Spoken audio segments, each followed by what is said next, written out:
14. El láser. 2:30 de la tarde, 1:30 en Canarias, con la mirada puesta en Andalucía y la puesta en marcha del nuevo gobierno entre PP y Vox, encabezado por Moreno Bonilla, y que tendrá a Manuel Gavira, de este partido ultra, como vicepresidente.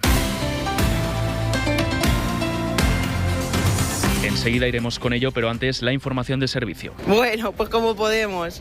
Está apretando, pero tampoco es nada nuevo, no nos vamos a asustar ahora, ¿no? Pues la verdad que venimos del País Vasco, donde hay mucha humedad y ahí horrible. Yo creo que hace el mismo calor que hacía en los años 90, lo que pasa es que no nos acordamos. Pues no, yo lo llevo fatal, entonces procuro... Porque hoy ha empezado la segunda ola de calor del verano y la EMET, la Agencia Estatal de Meteorología, mantiene avisos naranjas en hasta 7 comunidades. Saray González. Destacan especialmente Andalucía, Extremadura y Castilla-La Mancha, donde esta tarde superaremos los 40 grados. En Córdoba llegaremos a los 42 grados de máxima, 43 en Badajoz. Mucho calor también en la zona del Valle del Ebro, en Navarra, Zaragoza y Teruel tendremos máximas de hasta 39 grados. Temperaturas un poco más frescas en la zona del Cantábrico y en el litoral mediterráneo. 27 grados de máxima en Asturias. Los termómetros alcanzarán los 33 en Barcelona y Valencia. En Canarias llegaremos a los 32 grados de máxima. Cielo despejado en prácticamente toda la península, algunas nubes bajas en Cáceres y en Cuenca, intervalos nubosos en el norte de Santa Cruz de Tenerife y en La Gomera. Pendientes también del estado de las carreteras, sigue activo el dispositivo especial para esta primera operación salida de verano, en la que se esperan casi 5 millones de desplazamientos. DGT, Alejandro Martín, buenas tardes. ¿Qué tal? Muy buenas tardes. Pues hasta ahora ya pendientes de un accidente que está complicando en Barcelona, la P7 en Granollers, dirección Tarragona, con hasta 3 kilómetros de retenciones. Se complica el tráfico ya en Asturias, en la 66, a su paso por Oviedo, sentido Gijón, también en Valencia, en la 3 en Villagoro de Gabriel, hacia Madrid, en Jaén, en la 44, a su paso por la Cerradura, sentido Bailén, y ya especialmente en la provincia de Sevilla, en la AP4, en los entornos de las Cabezas de San Juan y los Palacios y Villafranca, todo ello hacia la capital hispalense. En Portugal continúa la extinción de un gran incendio en Bousela, en el noroeste del país, donde ahora mismo ya trabajan 1.300 efectivos, entre ellos más de un centenar son españoles. El fuego afecta ya a casi 15.000 hectáreas y aunque los dos grandes frentes ya están controlados, el incendio todavía no se da por apagado. Ahora se concentran en evitar sobre todo las reactivaciones. Corresponsal Brais Suárez. Es el mayor incendio en lo que va de año en Portugal, que ya ha arrasado casi 15.000 hectáreas en la zona noroeste del país y deja 3 heridos civiles, 2 de ellos graves y otros 14 entre los cuerpos de extinción. Es un fuego de quinta generación, de comportamiento extremo. A primera hora de hoy ha sido extinguido un frente y en la última hora los bomberos han controlado otro, según dicen las autoridades. No lo dan por apagado, pero la preocupación es que no se reactive ningún foco. A pocos kilómetros, 120 bomberos españoles de la UME también vigilan que no se descontrole un fuego en la localidad de Tondela. Llegaron el viernes por la noche tras la activación del Mecanismo Europeo de Protección Civil, que también concentra medios aéreos de Marruecos e Italia. Esta región, entre Viseu y Aveiro, es cada año una de las más castigadas por el fuego. Pero hay más. Al norte de Oporto preocupa un nuevo incendio y 7 distritos continúan en alerta roja ante las altas temperaturas y el riesgo de tormentas eléctricas. Y aquí en España seguimos pendientes también de otros 2 incendios, el de Huesca, en el municipio de Loporzano, donde el fuego ha quemado ya 200 hectáreas y permanecen evacuados 2 núcleos de población cercanos a las llamas, y el de Girona, en la Bisbal d'Empordà, donde el fuego ha quemado 2.300 hectáreas, que ya está estabilizado, y la Generalitat ha levantado el confinamiento de 8 municipios por una evolución favorable del fuego. El presunto causante del incendio, que fue detenido ayer por la mañana, ha sido puesto en libertad tras pasar a disposición judicial. Hora 14. El láser. Y ahora sí nos vamos a Andalucía. Real Decreto 558/2026 del 3 de julio, por el que se nombra presidente de la Junta de Andalucía a don Juan Manuel Moreno Bonilla. Porque así ha sido la toma de posesión del que será por tercera vez consecutiva presidente de la Junta de Andalucía, Moreno Bonilla. Lo hará de la mano de Vox, tal y como han hecho sus homólogos en Extremadura, Castilla y León o Aragón. Casi 50 días han pasado desde las elecciones en Andalucía y Bonilla, que siempre había marcado como línea roja la prioridad nacional, al final la termina asumiendo como propia al dejar paso a la ultraderecha de Abascal en su gobierno.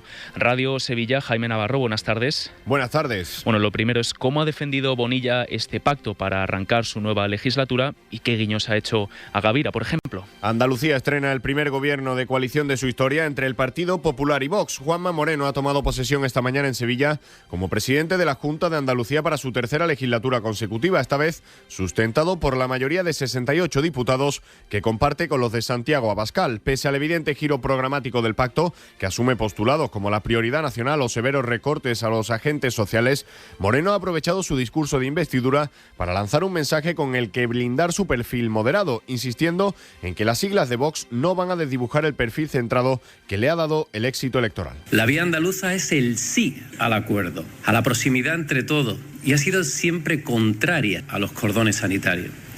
La vía andaluza es inclusiva. En esta Andalucía, cada vez más grande, cabemos todos. Un equilibrio que nace con advertencia. El propio Moreno ha avisado a sus nuevos socios de que la legislatura será fructífera o no durará, mientras la oposición de izquierdas ya denuncia la liquidación definitiva de la moderación en el sur. Un Gavira que ahora será vicepresidente y consejero de Turismo, de Regulación, Justicia y Administración Local y que ha vuelto a defender, como decimos, ese principio de prioridad nacional. Tendrá un gobierno que va a poner por delante siempre, primero, siempre a los españoles. Esto no es excluyente, pero sí desde luego es algo novedoso.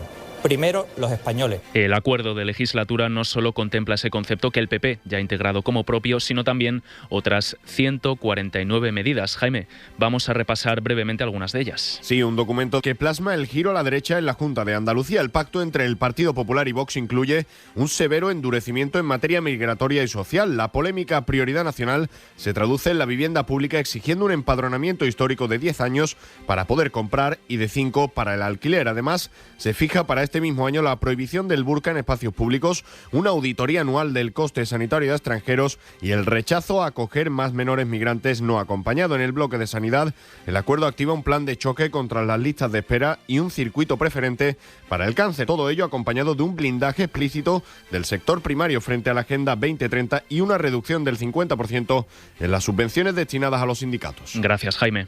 Hasta luego.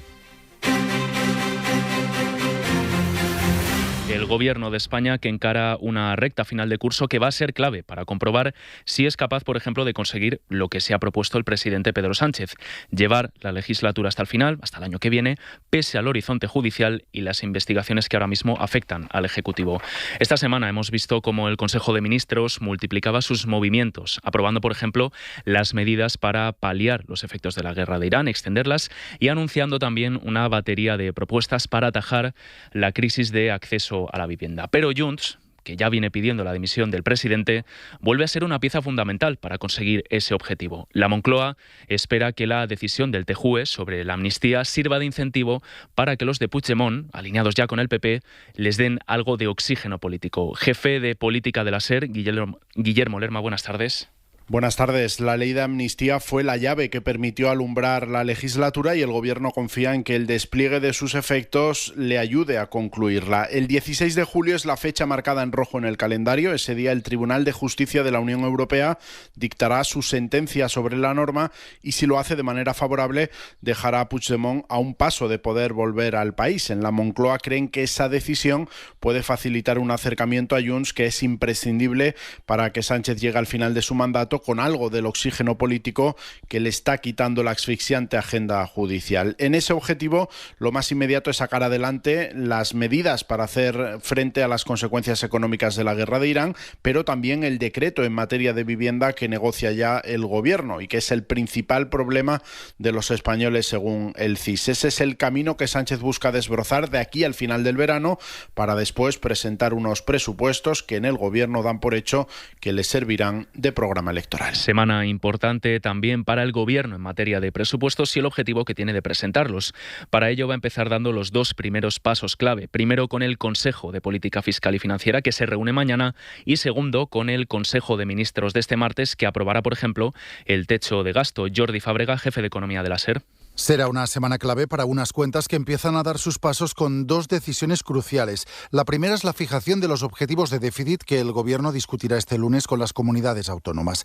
Es una reunión en la que los gobiernos del PP quieren aprovechar para reclamar cambios en el sistema de financiación autonómica, pero que el Ejecutivo va a centrar en la fijación de estos objetivos de déficit que marcan el descuadre máximo que pueden tener las cuentas del Estado y de cada una de las comunidades autónomas en los próximos 3 años. Tras esta discusión con las autonomías, el martes el Consejo de Ministros aprobará esos objetivos de déficit junto a un techo de gasto récord que ampliará el margen que tiene el Gobierno para gastar en los presupuestos del próximo año. La intención del Ejecutivo es debatirlo todo la semana siguiente en el Congreso y seguir avanzando así para poder presentar los presupuestos a finales de septiembre o principios de octubre. La política de esta semana ha estado marcada también por las ganas del PP de volver a levantar esas sospechas del proceso electoral sobre la limpieza del mismo. Feijóo lo ha hecho cuestionando esta vez la ley de nietos, que da derecho a acceder a la nacionalidad a los descendientes de los exiliados por el franquismo. Vox en su línea, hablando como siempre del golpe de Estado, y Ayuso, muy cerca también de ellos, hablando de nacionalizar socialistas. Todo esto además en unos días en los que se ha culminado ese proceso de regularización extraordinaria de migrantes y han hecho que Feijóo acabe metiendo todo en la misma coctelera para sembrar la confusión. Joan Jimeno. Feijóo habla de ingeniería social y electoral, también de fábrica de votantes, de la ley de nietos y todo en la misma semana en la que concluye el proceso de regularización de migrantes aprobado por el Gobierno. Creo que es indudable que el timing del Partido Popular no es casual. Al final estamos hablando de fenómenos diferentes en los que en un contexto de desinformación todo se mezcla. No hay casualidad en los tiempos, lo dice Pablo Simón, que es profesor de Ciencia Política en la Universidad Carlos III de Madrid. Feijóo lo mezcla todo en su discurso, conceptos, leyes y números. Se está mezclando todo, dando a entender que existe una suerte de avalancha migratoria y que de repente tenemos a 7 millones de personas de fuera de España llamando a nuestras puertas, cuando eso desde luego no es cierto. La estrategia es meterlo todo en el mismo saco, generando una espiral de confusión todavía mayor. El catedrático de Comunicación Política, Víctor Sampedro, lo vincula a la teoría de inundar la zona, gestada en la Casa Blanca por Donald Trump. A esto se le llama inundar la esfera pública de basura o, en términos groseros, de mierda, que es una expresión de Steve Bannon, el asesor electoral de la primera campaña electoral de Trump. Es generar tal estado de confusión que los miedos ya existentes se transforman en odio. Y es que sí, se ha incrementado el número de migrantes, pero no al ritmo que marca el PP, que omite muchas claves en este debate. Por ejemplo, que los regularizados ya estaban en España y ahora lo que hacen es adaptar su situación administrativa, o que estas personas no adquieren el derecho a votar en unas elecciones generales. Mientras tanto, la izquierda ha cerrado una semana convulsa entre dimisiones en Movimiento Sumar y dudas sobre la posibilidad de hacer una alianza futura. Hay dirigentes que, de hecho, exigen aclarar ese liderazgo y el nombre rápidamente, porque el tiempo se les está echando encima y el proyecto que puede sustituir a Sumar no está listo todavía. Josué Coello, buenas tardes. ¿Qué tal, Edu? Buenas tardes. Sí, 3 años después de su creación, Sumar dejará de ser Sumar sin saber muy bien qué va a ser. Una incertidumbre que se agrava ante los pocos avances sobre su liderazgo. Pero existe una orfandad absoluta de liderazgo del espacio, que fue un espacio que se construyó con éxito y coyunturalmente para ese 23. Esa orfandad que destaca Elisabeth Duval, ex responsable de comunicación de Movimiento Sumar, preocupa entre dirigentes de la coalición. Públicamente, Izquierda Unida ha exigido diligencia en dar este paso y en privado, responsables de Comunes o de Más Madrid andan preocupados con los tiempos de esta elección. Y esta decisión arrastra a otras, como la fuerza de la coalición o la implantación territorial. Sumar estuvo bien armada desde el principio, bien estructurada, y la muestra es que el 23 de junio estaba todo el mundo dentro. Se hizo un esfuerzo muy loable y un enorme ejercicio de responsabilidad. Lo que ocurre es que desde el principio se plantearon algunas cuestiones que no se resolvieron adecuadamente. María Eugenia Rodríguez Palop, ex eurodiputada y ex dirigente de Sumar, destaca la dificultad de aunar todas las voluntades en un modelo de coalición que Izquierda Unida, Comunes, Más Madrid y Movimiento Sumar quieren repetir en el 27 y que afrontan sin líder ni nombre mientras el tiempo apremia y el espacio no deja atrás los últimos tiempos convulsos. Bueno, pues a la vuelta de publicidad vamos a poner la mirada en lo que está pasando alrededor del mundo. Seguimos. funcionan siempre like a Bosch. Cocina integrada, calidad probada. Like a Bosch. El tiempo pasa, calidad que arrasa. Y tu cocina está integrada. Consigue hasta 1.000 euros de reembolso en tu cocina integrada. Calidad pensada para durar. Bosch. Tras el terremoto en Venezuela, miles de niños y niñas lo han perdido todo. En Save the Children estamos trabajando con las familias afectadas desde el primer minuto, llevando atención médica, alimentos, agua potable y refugio. Pero necesitamos ayuda urgente. Por favor, dona entrando en savethechildren.es. Y ahora nos vamos a Venezuela.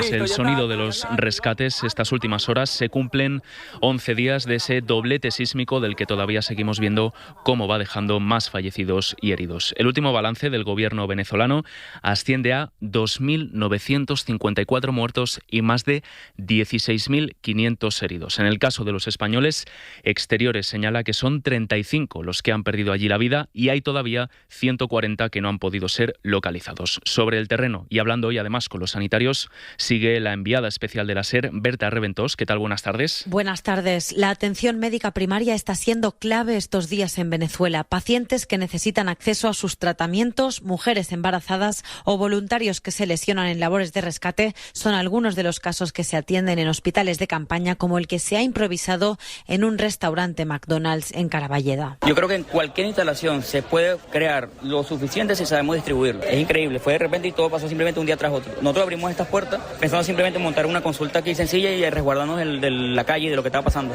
Pero se empezó a sumar gente y dijimos, vamos, hay que lograr un espacio cada uno. Fernando Jaimes es médico y junto a fisioterapeutas, psicólogos, farmacéuticos y veterinarios ha transformado esta hamburguesería en un hospital.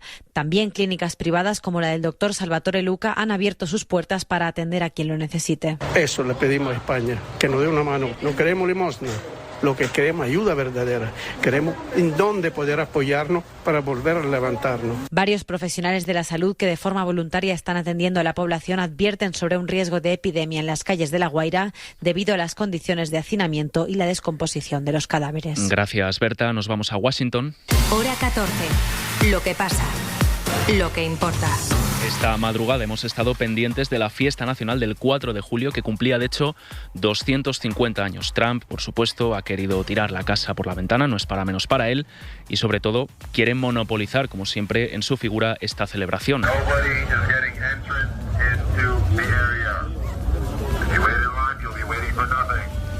Pero lo cierto es que ha visto cómo el protagonismo se lo ha terminado llevando un temporal de viento junto con una amenaza de tormenta eléctrica que ha obligado a retrasar el arranque de esta fiesta. Corresponsal en Washington, Sara Canals. Al ritmo de uno de sus cantantes favoritos, el presidente se dirigió al país para declarar que con él el sueño americano ha regresado con más fuerza que nunca. The American dream is back. Very strong. Habló de una edad dorada, de un país de ganadores, sacó pecho del ejército y de ofensivas como la de Irán o Venezuela. We've had tremendous success. You look at Venezuela, you look at Iran. Invitó al escenario a varios veteranos de guerra, desde Vietnam a Pearl Harbor, o a los astronautas de Artemis II. So tonight we're joined by that crew of NASA. Pero sobre todo aprovechó el aniversario para advertir sobre el supuesto resurgimiento de una amenaza comunista. Y es que en estos últimos meses, candidatos de izquierda han logrado victorias en las primarias de varios estados. Y ahora de Estados Unidos saltamos a Oriente Próximo.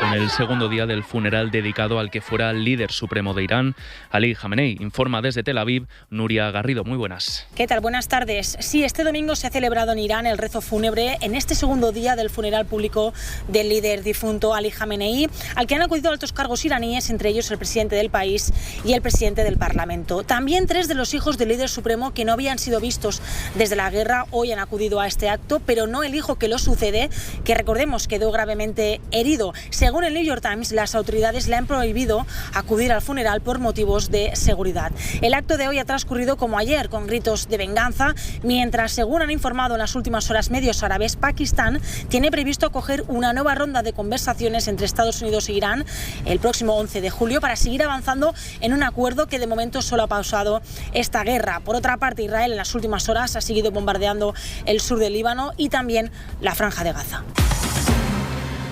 Sobre la guerra de Ucrania, Moscú, que sigue encontrando dificultades para ganar terreno, empieza a ver cómo el combustible disponible para ellos está empezando a escasear, sobre todo después de los esfuerzos que está haciendo Ucrania para atacar, bombardear refinerías e infraestructuras energéticas. Esto está teniendo un impacto especial en la región de Crimea, anexionada por Rusia en 2014. Más detalles con Javier González Cuesta. La crisis del combustible es cada vez más grave en toda Rusia. En los 1.500 kilómetros que separan Crimea de Moscú por carretera no se ve una gasolinera normal. La que no está cerrada tiene colas enormes de vehículos esperando recibir unos pocos litros de gasolina. En la península del Mar Negro directamente no venden combustible a los particulares y la reservan solo para el ejército y los servicios básicos.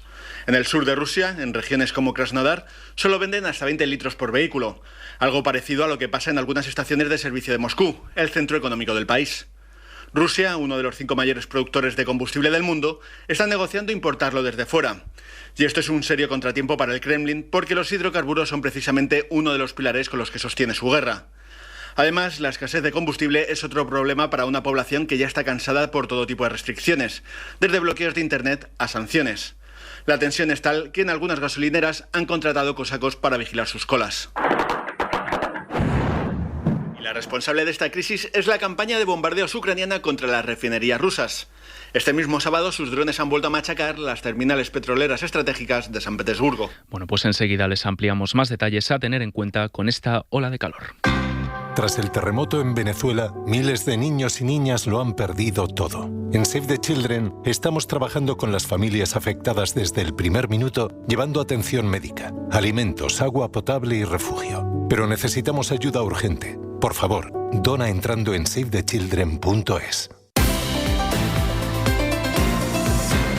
El verano y las olas de calor fuerzan a encender el aire o los ventiladores y muchos buscan la mejor tarifa de luz para evitar que se dispare la factura.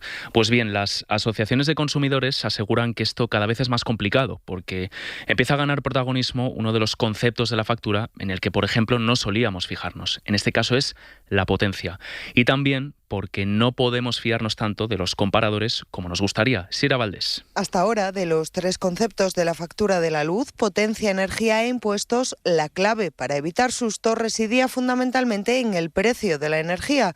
Pero desde hace un tiempo es lo que pagamos por el término fijo, por la potencia, lo que puede marcar la diferencia. Javier Arranz es responsable de energía de la OCU. En los últimos año y medio, 2 años, muchas comercializadoras, en general casi todas, pero no todas de igual manera, están incrementando de forma muy importante el coste del término fijo. Además, aseguran, la mayoría de los consumidores contrata más potencia de la que necesita, lo que supone un sobrecoste anual de 88 euros. Un gasto innecesario que se suma a la difícil tarea de elegir tarifa. Una mala elección puede suponer hasta 450 euros de más al año y aquí los comparadores pueden ayudar, pero defiende Enrique García, portavoz de la organización, no resuelven el problema. Las compañías tienen que comunicar a la CNMC las tarifas en el momento en que salen y eso es lo que refleja el comparador de la CNMC y el nuestro. Pero no hay una obligación legal de que publiquen las tarifas que están aplicando. Por eso nosotros queremos y pedimos que haya esa obligación de que se publiquen las tarifas que se aplican. Y es que si una tarifa cambia con el tiempo, los comparadores no lo reflejan. Por cierto, atención, porque el precio de la luz en el mercado mayorista pasa de los 63 euros el megavatio hora de hoy a los más de 100 previstos para mañana. Hora 14. El láser. Por supuesto que las olas de calor no solo tienen su efecto en la factura, también lo tienen en el clima. La primera que tuvimos hace unos días, en la que vimos temperaturas de 44 grados en España, habría sido prácticamente imposible hace 30 años, según los expertos. Tal es el efecto de estos fenómenos, el efecto que van a tener, que el clima al que estamos acostumbrados en cada país va a cambiar en los próximos años. Lucía Hernández. El clima cambia constantemente y a partir de ahora podremos tener veranos más o menos calurosos, pero para lo que hay consenso es en que el planeta está cada vez más caliente. El clima se está moviendo hacia un estado más cálido. Así lo explica el investigador del Instituto de Geociencias del CSIC, Bernat Jiménez. El científico cuenta que el clima está cambiando con una tendencia a ir hacia el norte. El clima que hoy en día tenemos en el centro de España pues será más hacia el norte de España, y el que tienen hoy en día en África pues se parecería más al de Andalucía o el del sur de la península. En el resto de Europa está ocurriendo lo mismo. El aumento de las temperaturas podría beneficiar a algunos países norteños porque van a poder, por ejemplo, plantar más cultivos que ahora no pueden. Pero en general el clima va a ser cada vez más desértico y más árido y va a acarrear consecuencias negativas. Vamos a empezar también a detectar una disminución de la lluvia, sobre todo en la zona mediterránea. Eso es lo que los modelos predicen. Eso no quiere decir que no pueda haber inundaciones, porque lo que se ve es que los máximos de lluvia locales pueden aumentar. Bernat señala que podríamos vivir eventos para los que no estamos preparados. No sabemos aún qué consecuencias va a tener. Por lo tanto, eso nos hace especialmente vulnerables. Y avisa de que tendremos que acostumbrarnos a las olas de calor porque van a estar a la orden del día. Bueno, y cada vez son más los aficionados que se animan a comprar la camiseta de su selección, especialmente ahora que estamos en pleno mundial.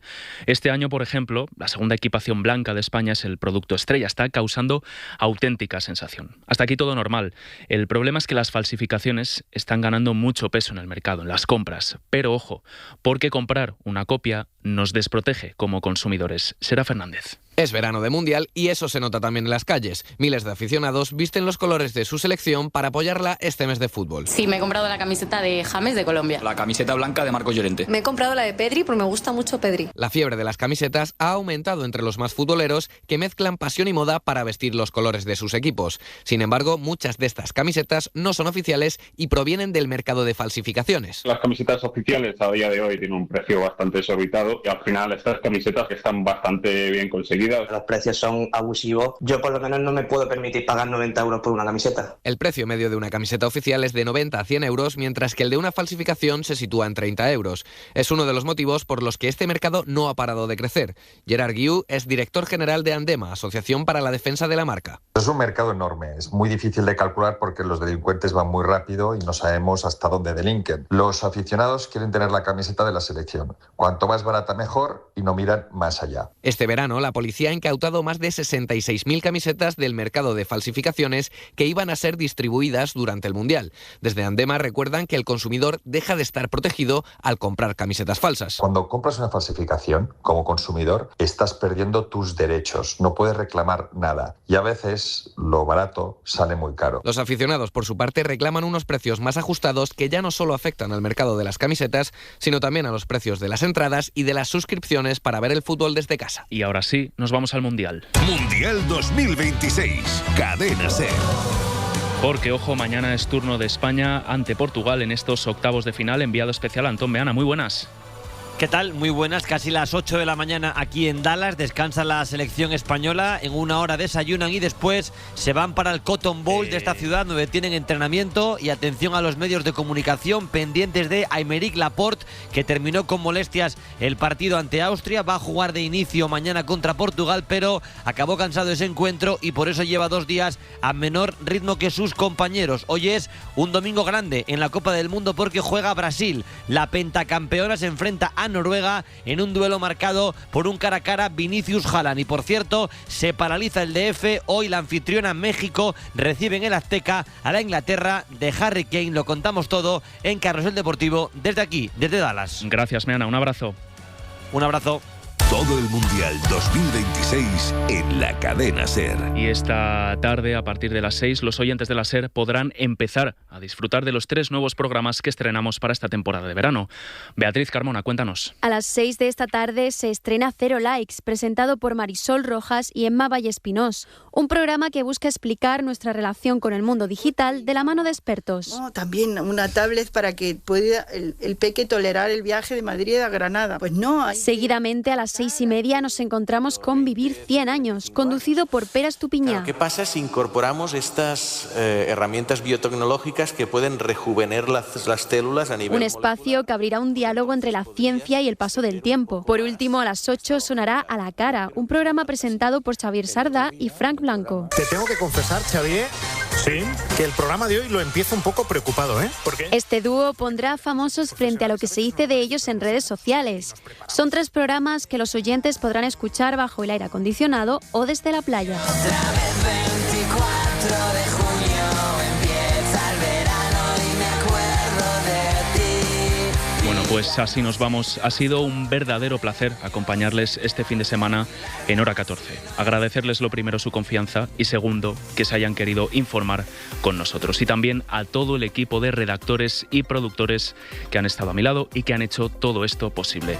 Pueden seguir el resto de la actualidad en nuestras redes, en cadenaser.com como siempre. Mañana a las 2, la 1 en Canarias con Javier Casal. Que tengan un feliz domingo.